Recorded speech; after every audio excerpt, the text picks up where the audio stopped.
አምስተኛው ቀላል የሆነ የግራፊክስ ዲዛይን ያ ግራፊክስ ዲዛይን ሊተካ አይችልም ነገር ግን እነኚህ ቀላል የሆኑ ግራፊክስ ዲዛይን ይሄ ማለት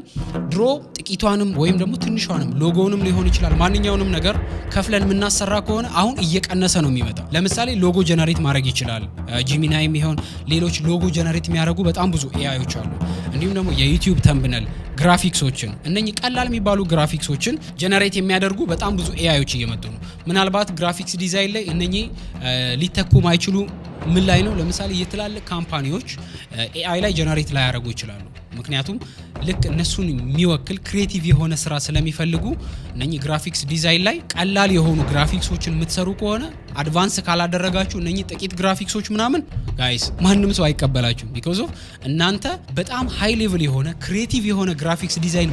ካልሰራችሁ ኤአይ የእናንተን ስራ ይተካዋል ማለት ነው ስለዚህ ከኤአይ የተሻለ የግራፊክስ ዲዛይን ወይም ደግሞ የፈጠራ ስራ ካላከላችሁበት እነኚህ ቀላል ግራፊክሶች ተምብነል ቀለል ያሉ ሎጎ ክሬቲቭ ያልተጨመረባቸው ሎጎ የምትሰሩ ከሆነ የእናንተ ስራ ፉሊ በሚባል ደረጃ